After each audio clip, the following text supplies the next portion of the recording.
नमस्कार दोस्तों, आप सभी का स्टोरी टाइम प्रोग्राम में बहुत बहुत स्वागत है। दोस्तों, इस प्रोग्राम में हम आपको स्टोरी सुनाते हैं जो रीसेलिंग से रिलेटेड स्टोरी होती है, जिन्हें सुनने के बाद आपको काफ़ी ज़्यादा सीख मिलती है, जिससे फ्यूचर में आपको रीसेलिंग में प्रॉब्लम नहीं आती।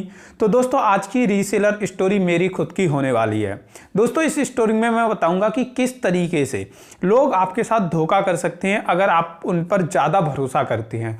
अपने रीसेलिंग बिजनेस को बढ़ाने के लिए हम बहुत सारे लोगों की हेल्प लेते हैं, लेकिन जब हेल्प लेते हैं तब तो वो हेल्प करते हैं, लेकिन जब आपका बिजनेस बढ़ता जाता है उस टाइम पर उनको थोड़ा सा लालच आ जाता है और पूरे के पूरे बिजनेस को वो लेके भाग जाते हैं और आपके हाथों में कुछ नहीं रहता, जबकि आपने पूरी मेहनत की हुई होती है पूरे बिजनेस को सेट करने में। तो ऐसा ही एक रीसेलर स्टोरी प्रोग्राम में लेके आया हूं, जिसमें आज मैं अपनी स्टोरी बताना चाहूँगा। दोस्तों, आपको पता होगा कि हमने एक प्रोग्राम लॉन्च किया था, जिसमें हमने एक प्लान बनाया था कि हम एक वेबसाइट बनाएंगे और उस वेबसाइट पर मीशो, ग्लोरोड और दूसरे जो रीसेलिंग एप्लीकेशन है और जो डीलर्स हैं उनके प्रोडक्ट अपलोड करेंगे और अपनी वेबसाइट के माध्यम से अपने उन प्रोडक्ट को रीसेल कराएंगे और अच्छा खासा मार्जिन कमाएंगे। तो मेरा ये प्लान था। तो हमने क्या किया, हमने सोचा कि एक टीम बनाते हैं और टीम बना के काम करते हैं, जिसमें हमने कौन कौन रखा वो मैं आपको बताता हूँ। सबसे पहले हमने एक डेवलपर रखा, वो उसका काम था वो हमारी पूरी वेबसाइट को मैनेज करेगा, वेबसाइट बनाएगा, वेबसाइट में जो एसईओ होता है उसे करेगा, वेबसाइट को गूगल में रैंक करेगा। दूसरा जो बंदा रखा था, हमने 2 बंदे प्रोडक्ट अपलोड करने के लिए रखे थे।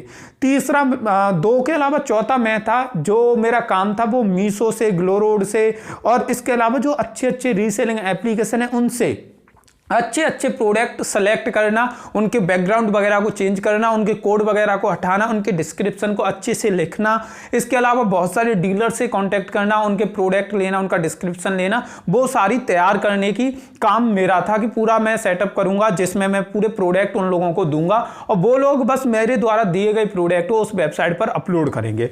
वो जैसे ही उस वेबसाइट पर प्रोडक्ट अपलोड कर देंगे, तुरंत डेवलपर अपना काम चालू कर देगा, उन प्रोडक्ट की रैंकिंग स्टार्ट कर देगा। उसके अलावा हमारा जो 5वां मेरा फैमिली मेंबर था, वो भी इसी बिजनेस में इंक्लूड था। उसका काम यह था कि जब वेबसाइट से ऑर्डर आएंगे तो उन ऑर्डर को उन एप्लीकेशन में लगाने का काम था कि अगर किसी मीशो के प्रोडक्ट का ऑर्डर आता है वेबसाइट से तो मीशो में लगाएगा, ग्लोरोड से आता है तो ग्लोरोड में लगाएगा, तो जिसके प्रोडक्ट का ऑर्डर आएगा उसको वो ऑर्डर देगा, वहां पे ऑर्डर लगाएगा। उसके बाद हमारा जितना भी प्रॉफिट होगा लास्ट में, वो सारा प्रॉफिट सभी में इक्वल बट जाएगा। अब हुआ क्या, ये प्लान जैसा हमने सोचा था उसी तरीके से स्टार्ट किया। हमने पूरा डोमेन लिया, वेबसाइट बनाई, पूरी प्रोफेशनल अच्छे से वेबसाइट बनाई। उसके बाद जो लोग थे, जैसे मैं था, मैंने अपना काम स्टार्ट किया, प्रोडक्ट रिसर्च करना स्टार्ट किया, कॉम्बो पैक लिए जो सस्ते सस्ते थे, मार्केट में उनकी ज़्यादा डिमांड थी, प्रोडक्ट रिसर्च किए कि दूसरी जगह जो महंगे प्रोडक्ट मिल रहे हैं इन प्लेटफॉर्म पर सस्ते हैं, उनको सेल करें हम। तो पूरी रिसर्च की, पूरे डिस्क्रिप्शन, फोटो एडिटिंग, सारे काम मैंने करके उनको दिए। उसके बाद जो अगले बंदे थे जो अपलोड कर रहे थे वेबसाइट पर प्रोडक्ट, वो भी प्रॉपर काम कर रहे थे। और धीमे धीमे जब हमारी वेबसाइट चलना स्टार्ट हुई तो धीमे धीमे हमें वहां से ऑर्डर भी आना स्टार्ट हो गए। हमने जो वेबसाइट बनाई थी उस पर टोटली सीओडी थी, सीओडी पे कोई भी बंदा ऑर्डर बुक कर सकता था। उसके बाद हमारे दिन ब दिन ऑर्डर बढ़ना शुरू हो गए। जो स्टार्टिंग हुई थी हमारी 7 दिन में एक भी ऑर्डर नहीं आया, फिर उसके बाद 2 ऑर्डर आए, 3 आए, 4 आए, ऐसे करते करते पर डे का जो ऑर्डर एवरेज हो गया था वो 70 ऑर्डर उस वेबसाइट से आने लगे थे और लगातार ग्रोथ हो रही थी। 1-2 ऑर्डर डेली बढ़ रहे थे। आज 70 आई तो दूसरे दिन 78 आ रहे हैं, 80 आ रहे हैं, तो ऐसे ग्रोथ बढ़ती रह रही थी। तो काफ़ी अच्छा प्रॉफिट हम लोग कमा रहे थे। लगभग 4 महीने तक हमने बहुत अच्छे से काम किया, बहुत ही अच्छा बिजनेस चल रहा था। हमको ये लगा कि सही है यार, सब कुछ अच्छा सेटअप हो गया और बहुत अच्छा सारी कामें चल रहे थे। तो और लोगों को भी हमने इंक्लूड किया बिजनेस में। वो थे सैलरी बेस पर कि तुम्हें फिक्स इतना देंगे, फिक्स इतना रहेगा। वो लोग भी हमारे साथ काम करने लगे। उन लोगों का काम था कि जो प्रोडक्ट होता है जो मीशो में अपलोड होते हैं तो उनकी क्वालिटी इतनी अच्छी नहीं होती, लेकिन वही प्रोडक्ट गूगल में उनके फोटोशूट डले होते हैं, उनकी क्वालिटी बहुत अच्छी होती है। तो इन प्रोडक्ट को उठाओ और गूगल में जाके देखो कि यही प्रोडक्ट गूगल में अच्छे फोटोशूट में किन्ने डाल के रखी हैं और वहां से फोटोशूट उठाओ, उन फोटोशूट को हमें सेंड करो। तो वो ऐसे रिसर्च कर रहे थे, अच्छे अच्छे डिस्क्रिप्शन देख रहे थे कि कौन सी वेबसाइट पर डिस्क्रिप्शन बहुत अच्छा लिखा है सेम इसी प्रोडक्ट का, तो वो उन्हें रिसर्च करके हमें दे रहे थे। तो इस तरीके से हम उन्हीं प्रोडक्ट को अपनी वेबसाइट पर डाल रहे थे। लेकिन मीशो के मुकाबले हमारे जो प्रोडक्ट थे वो काफी अच्छे दिखते थे और दिखने में काफी अच्छे थे, क्योंकि आपको पता होगा ऑनलाइन प्रोडक्ट सेल नहीं होता, फोटो सेल होता है। प्रोडक्ट तो कोई देख नहीं सकता ऑनलाइन में, जितना अच्छा फोटोशूट होगा उतने ज्यादा प्रोडक्ट सेल होंगे। तो इस तरीके से हमने कुछ और लोगों को भी लगा दिया और हमारा ये बिजनेस मॉडल काफी अच्छे से चलने लगा। लगभग टाइम बीतता गया, 4 महीने हुए, 5 महीने हुए, 6 महीने हुए, ये से 7-8 महीने तक हमने खींच लिया काम। बीच में थोड़ा टीम में कुछ इशू भी हुए, लेकिन वो चीज़ें हमने मैनेज कर ली। कभी पैसे को भी लेके बातें हुई और चीज़ों को भी लेके बातें हुई, तो वो चीज़ें हमने मैनेज कर ली। एक जो मेरी सबसे बड़ी गलती है वो था कि मैंने हर किसी पर भरोसा किया था। अपनी टीम मेंबर पे मेरे को 8-9 महीने में इतना भरोसा हो गया था कि कोई भी धोखाधड़ी नहीं करेगा। इतने लोग काम कर रहे हैं, सभी मिलके काम कर रहे हैं, कोई भी ऐसी चीज़ नहीं करेगा जिससे हम लोगों को लॉस हो। लेकिन फाइनली जो बात मैंने सोची थी उसका अपोजिट हुआ। एक मेंबर धोखाधड़ी कर गया और हमारा पूरा बिजनेस वो लेके भाग गया। अब मैं समझाता हूं ये धोखाधड़ी किस तरीके से हुई। जब हमारा बिजनेस स्टार्टअप हुआ था तो हमने उन लोगों को अपने साथ कनेक्ट किया था जो हमसे पहले से कनेक्ट थे, जिनसे हम पर्सनली नहीं मिले लेकिन वर्चुअल हमारा कांटेक्ट था, कॉल वगैरह पर या किसी भी तरह से हमारा उनसे कांटेक्ट हुआ था। डेवलपर थे, उन्होंने हमें कांटेक्ट किया कि सर कोई काम हो तो बताना, उनसे फिर डेली बातें बातें होने लगी। तो इस तरीके से हमारा उनसे कॉन्टैक्ट था। दूसरे लोग थे वो रीसेलिंग कर रहे थे, उनसे भी कॉन्टैक्ट हुआ, मेरे व्हाट्सएप पे मैसेज किए। तो ऐसे हमारी टीम बनी थी। तो सब कुछ सही चल रहा, सब कुछ बढ़िया चल रहा था, सारी चीज़ें मस्त एकदम बिंदास। हमें ये लग रहा था कि अब तो मतलब फ्यूचर सेट है, यहाँ से 100 ऑर्डर पर डे आ जाया करें और 70-80 रुपये हम हर प्रोडक्ट पर मार्जिन रख लेते थे।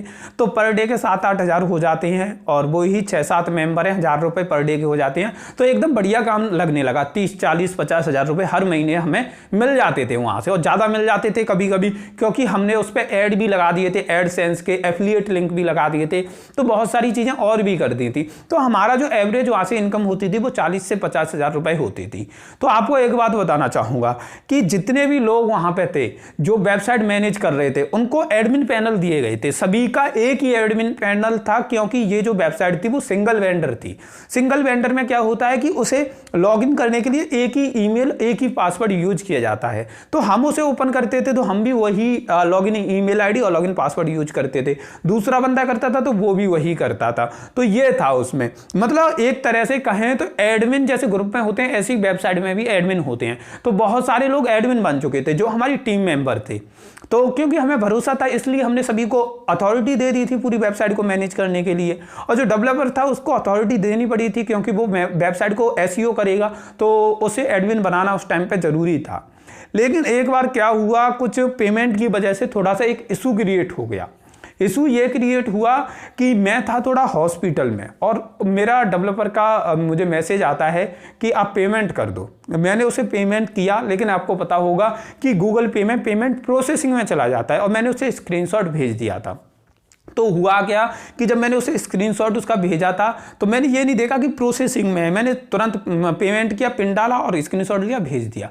उसके बाद क्या हुआ कि मैं हॉस्पिटल में गया तो मेरा डेवलपर का लगातार कॉल आ रहा था, थोड़ा फैमिली प्रॉब्लम थी, तो मैं बार बार उसके कॉल को काटता जा रहा था। तो कॉल काट रहा हूँ बार बार, तो वो बार बार कर रहा है, तो मैंने क्या किया, उसका नंबर ब्लॉक कर दिया कि बार बार कॉल नहीं करेगा। और व्हाट्सएप पे फिर उसने कॉल करना फिर से स्टार्ट कर दिया, व्हाट्सएप कॉल। तो मैंने उसे मैसेज करके लिखा कि मैं हॉस्पिटल में हूं, तो आप बार बार कॉल करके डिस्टर्ब ना करें। तो हुआ क्या कि वो बोलता है कि हॉस्पिटल में रहो चाहे कहीं पे भी रहो, मुझे कोई मतलब नहीं, मेरा पेमेंट अभी के अभी मेरे को दो। तो मेरा दिमाग खराब हो गया, मैंने कहा मैं नहीं दे रहा, जाओ जो उखाड़ना है उखाड़ लो तुम।